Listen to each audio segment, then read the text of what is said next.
சமயம் Tamil life style நேயர்களுக்கு வணக்கம். நான் உங்க யாமினி.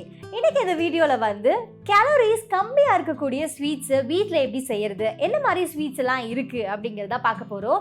இது பண்ணணும்னு எனக்கு ஏன் தோணுச்சுன்னா, இப்போ தீபாவளி போச்சு இல்லையா, அப்போது நம்ம ஃப்ரெண்ட்ஸுக்காக இருந்தாலும் சரி, என் ஆஃபீஸ் கொலீக்ஸுக்கு நான் ஸ்வீட் கொடுத்தேன் அப்படின்னாலே, ஐயோ வேணாமா இது சுகர் வந்துடும் அண்ட் கேலரிஸ் அதிகமாக இருக்கும் அப்படின்னு சொல்கிறாங்க. இது என்னப்பா புதுசாக இருக்குது, கேலரிஸ் அதிகமாக இருக்குன்னு ஸ்வீட் வேணான்னு சொல்கிறாங்களா அப்படின்ற மாதிரி இருந்தது. ஏன்னா இப்போ நிறைய பேருக்கு வந்து வெயிட், ஒபீஸ், அப்படி ஃபேட் அப்படிங்கிறதுலாம் வந்து ஒரு பெரிய கான்ஷியஸாகவே மாறி போச்சு. ஸோ இப்போது நம்மளுக்கு அதிகமான செலிப்ரேஷன்ஸ் வரக்கூடிய டைம், கிறிஸ்மஸ் இருக்குது, பொங்கல் இருக்குது, நியூ இயர் இருக்குது, இப்படி எல்லாத்துக்குமே வீட்டில் நம்ம அதிக கலோரி இல்லாத ஸ்வீட்ஸை எப்படி சூஸ் பண்ணி சாப்பிட்றது, அந்த ஒரு மோட்டிவ்காக தான் இந்த வீடியோ. ஸோ வீடியோ ஃபுல்லாக பாருங்கள். கேலரிஸ் கம்மியாக இருக்கக்கூடிய ஸ்வீட்ஸ் என்னென்ன சாப்பிடலாம் அப்படிங்கிறத தெரிஞ்சுக்கோங்க. முதல்ல பல தானிய லட்டு. நம்ம வீட்டில் தானியங்கள் நிறையவே இருக்கும், அது எல்லாம் சேர்த்து ஒரு லட்டு மாதிரி பண்ணலாம். எள்ளு, வெல்லம், அப்புறம் பனை வெல்லம், பனஞ்சக்கரை அப்படின்னு சொல்லுவாங்கல்ல அது, அப்படி இல்லைன்னா வந்து ராகி, இதெல்லாம் வச்சு ஒரு லட்டு மாதிரி செஞ்சு நீங்கள் சாப்பிடலாம். இதில் ஆரோக்கிய குணநலங்கள் அதிகமாக இருக்கிறதோட கேலரிஸ் ரொம்பவே கம்மி. அதோட உங்களுக்கு இது சாப்பிட்றதுனால சுகர் இன்க்ரீஸ் ஆகாது. இதனால உங்களுக்கு ஃபேட் கண்டென்ட் உங்கள் பாடியில் சேர்றதும் ரொம்பவே கம்மியாக தான் இருக்கும். இரண்டாவதா பால் கொழுக்கட்டை. இது நிறைய குழந்தைகளுக்கு பிடிச்ச ஒரு டிஷ் அப்படின்னே சொல்லலாம். நிறைய பேரோட வீட்டில் வந்து இதை செய்வாங்க. அது மட்டும் இல்லாமல் கேரளா சைட்லலாம் இந்த பால் கொழுக்கட்டை அப்படிங்கிறது பயங்கர ஃபேமஸ் தான். அதுவும் எனக்கு ரொம்ப பிடிச்சமான ஒரு ஸ்வீட் அப்படின்னே சொல்வேன். தேங்காய் பால், அரிசி மாவு, அப்புறம் மேப்பிள் சிரப், இதெல்லாம் வச்சு வீட்லேயே ஈஸியாக வந்து இந்த பால் கொழுக்கட்டையை நீங்கள் செய்யலாம். ரெசிபி பார்த்து இப்போ செலிப்ரேஷன்ஸ் அண்ட் ஃபங்க்ஷன்ஸ்லாம் நிறைய வருது இல்லை, சீக்கிரம் வீட்டில் செஞ்சு பழகிக்கோங்க. அப்போ தான் நம்ம ஃபங்க்ஷன் அன்னைக்கு மாசா அதை செஞ்சு கம்மியான கலோரியோட ஆரோக்கியமாக நம்ம இந்த ஸ்வீட்ஸை சாப்பிட முடியும். அப்புறம் தேங்காய் லட்டு, இதுவும் பல பேரோட ஒரு ஃபேவரட் அப்படின்னு சொல்லலாம். எங்கள் வீட்டில் பெரியவங்க எல்லாருக்குமே இந்த தேங்காய் லட்டு அப்படிங்கிறது ஃபேமஸ். அதோட அவங்களுக்கு சுகர்லாம் இருக்கும் சமயத்தில் இந்த தேங்காய் லட்டை வந்து அவங்க விரும்பி சாப்பிடுவாங்க. அது வந்து நம்மளுக்கு சுகர் வந்து இன்க்ரீஸும் ஆகாது, சுகர் கண்டென்ட்டும் இதில் கம்மியாக இருக்கும். இதில் நம்ம பனஞ்சக்கரை வர சேர்ப்போம், அது ரொம்பவே உடம்புக்கு நல்லது. அப்புறம் மசிச்ச உருளைக்கிழங்கு, தேங்காய், அப்புறம் இந்த பனஞ்சக்கரை எல்லாம் போட்டு செய்யக்கூடிய இந்த தேங்காய் லட்டும் பலருடைய ஃபேவரட். உங்களோட ஃபேவரட்டா? நீங்கள் உங்கள் வீட்டில் இதை செய்வீங்களா? இதோட ரெசிபி என்னன்னு உங்களுக்கு தெரியுமா?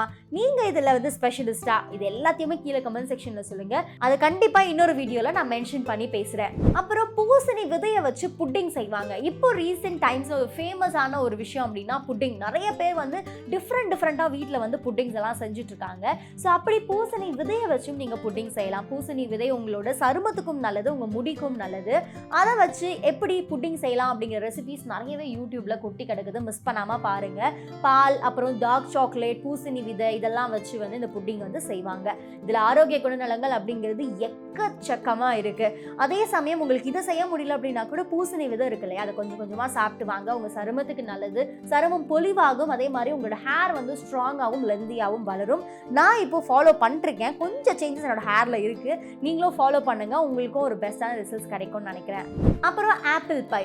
ஆப்பிளோட ஓட்ஸை கலந்து கொஞ்சம் பவுடர் பண்ண பாதாம், அப்புறம் பனஞ்சக்கரை, இதெல்லாம் சேர்த்து தான் இந்த ஆப்பிள் பை அப்படிங்கிறத செய்வாங்க. அண்ட் இது கூட கொஞ்சமாக மைதாவும் வந்து சேர்த்துப்பாங்க. உங்களுக்கு மைதாவை கன்சிஸ்டன்சிக்காக தான் நம்ம சேர்க்க போகிறோம், ஆனால் கொஞ்சமாக சேர்த்துக்கோங்க. மைதாவும் உங்களோட பாடிக்கு நல்லதே கிடையாது. சுகர் இருக்கவங்க மைதாவை அதிகமாகவே அவாய்ட் பண்ணணும். ரைஸ் அவாய்ட் பண்ணதை விட மைதாவை அவாய்ட் பண்ணிங்க அப்படின்னாலே போதும். சிலர் வந்து கார்போஹைட்ரேட்ஸ் அப்படின்னு சொல்லிட்டு ரைஸ் அவாய்ட் பண்ணிடுவாங்க, நான் மைதாவை ஆட் பண்ணிப்பாங்க. அதுதான் உங்களுக்கு ஒரு ரொம்ப ரொம்ப பெரிய எதிரி அப்படின்னே சொல்லுவேன். ஸோ இதில் கொஞ்சமான மைதாவை ஆட் பண்ணி தான் இந்த ஆப்பிள் பை அப்படிங்கிறத செய்யணும். ஆப்பிள் பையோட ரெசிபீஸும் நிறைய வந்து இருக்குது. ஸோ இதை பார்த்து சீக்கிரமே அதை எப்படி செய்யணும் அப்படிங்கிறத கற்றுக்கோங்க. அப்புறம் ஆப்பிள் பாயாசம். ஆப்பிள் பாயாசம் அப்படிங்கிறது வந்து நல்ல உலர் பழங்கள்லாம் இருக்கு இல்லையா, அது கூட சேர்த்து ஆப்பிள், அப்புறம் பனம் வெல்லம், சர்க்கரை, அப்படி இல்லைன்னா தேன், இதெல்லாம் சேர்த்து தான் இந்த ஆப்பிள் பாயாசம் செய்வாங்க. ஸோ நிறைய பேர் வீட்டில் வந்து நார்மலாக பாயாசம் செஞ்சு சாப்பிட்ருப்பீங்க. அந்த ஆப்பிள் பாயாசம் அப்படிங்கிறது வந்து எப்பவுமே சொல்லுவோம் இல்லையா, eat one apple keep doctor away அப்படின்னு சொல்லிட்டு. ஸோ நீங்கள் இப்படி ரொம்ப ஆப்பிளே சாப்பிட முடியல, எனக்கு பிடிக்கல அப்படின்னு சொல்கிறவங்க இந்த மாதிரி ஆப்பிள் பாயாசத்தை செஞ்சு சாப்பிட்டீங்க அப்படின்னா கூட ஆரோக்கிய குணநலங்களோடு சேர்த்து நீங்கள் மருத்துவர்கிட்ட இருந்தும் கொஞ்சம் தூரமாகவே இருக்கலாம். அப்புறம் கேசரி. கேசரி அப்படிங்கிறதுல கேரட் கேசரி எனக்கு ரொம்பவே பிடிச்ச ஒரு விஷயம், அதுவும் ஹெல்த்தியான ஒரு விஷயம். ஆனால் இதில் நீங்கள் சேர்க்கக்கூடிய சர்க்கரையின் அளவும் நெய்யோட அளவும் வந்து சரியாக ஈக்குவலாக இருக்கணும். அதிகமாக சேர்த்து சாப்பிட்டீங்க அப்படின்னாலும் இதுலேயும் அதிகப்படியான கேலரிஸ் வந்து உங்களுக்கு வந்துடும்.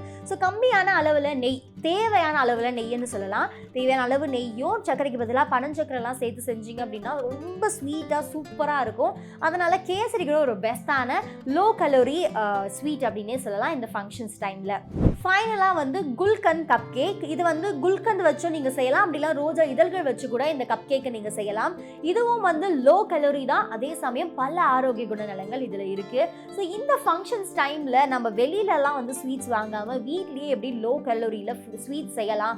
அண்ட் அந்த ஸ்வீட் சாப்பிட்றதுனால சிலருக்கு வந்து அந்த ஃபங்க்ஷன் விட்டு அந்த 2 நாள் வந்து ஒன்றும் ஃபீவர் வரும், கோல்டு வரும், கஃப் இருக்கும், இப்படி நிறைய பிரச்சனைகள் வந்து ஃபேஸ் பண்ணுவோம்.